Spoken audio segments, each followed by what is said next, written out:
네, 주교님, 한국은 영어권이 아니고 이제 전통 미사가 없다 보니까 주교님에 대해서 잘 알지 못하는 분들이 많습니다. 그래서 주교님께서 쓰셨던 책 크리스투스 빈칫, 한국말로는 그리스도 승리, 이 책에 있는 주교님의 이야기를 첫 질문으로 듣고 싶습니다. 한국에는 번역이 안 돼 있어서 안타깝지만 아직 읽어보지 못했습니다만 이 책에 나오는 박해 중에 성장하신 주교님의 어린 시절, 또 부모님과 조부모님 이야기, 그런 이야기를 읽으면서 많이들 감동받고 울기까지 했다는 얘기만 전해 들었을 뿐인데요. 그래서 그 어린 시절 이야기 먼저 듣고 싶습니다. Well, I am grateful to God, and it is one of the greatest gifts that God gave me, that I could be born in a true Catholic family. And also that I was born in the persecuted church during the Soviet time, and my parents were activists of the underground church. They were deported in the camp of labor, and even in that very difficult situation, they helped the priests to organize secret holy masses. And so they gave to my siblings and to me the Catholic faith as to save his mother's milk during the persecution.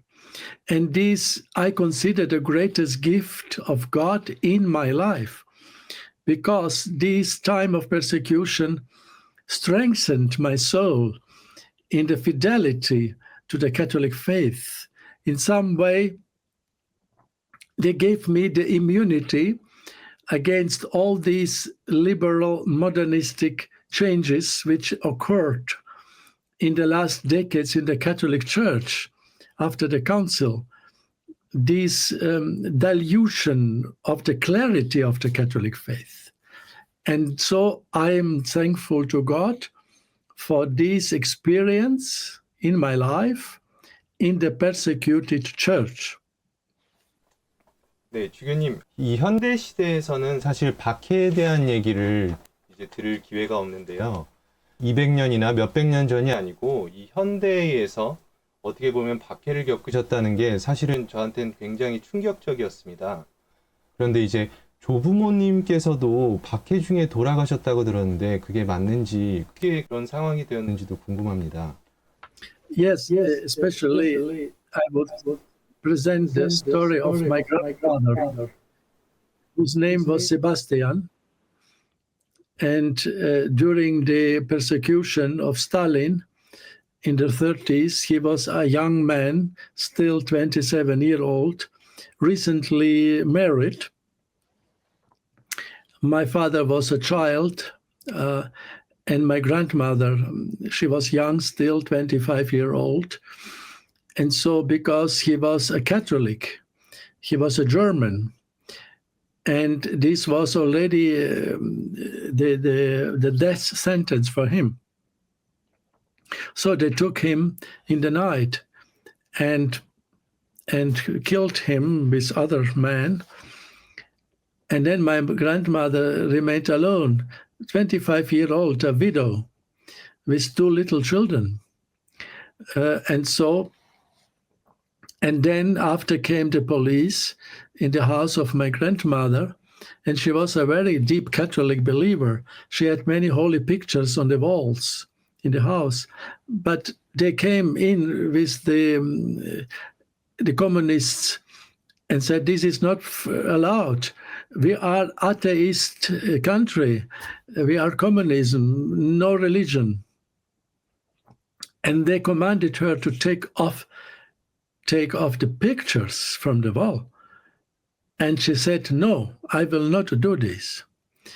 And then the police went to the wall and wanted to take off the holy picture. And in this moment, my grandmother, she shouted and said to him, you have not put this picture on the wall, and you have not the right to take it off. And it was so unexpected, because at that time all the people were scared of the police. They could shut down the people.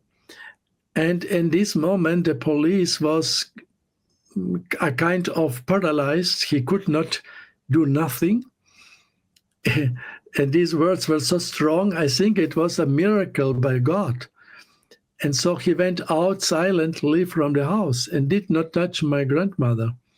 It was a visible protection of God, and he gave to my grandmother the courage to profess the faith in the view of the death.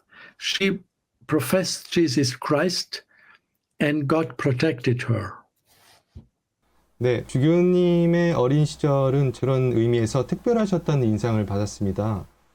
이 책의 부제, 크리스투스 빈칫이란 이 책의 부제가 암흑의 시대를 넘어선 그리스도의 승리라고 붙여져 있습니다.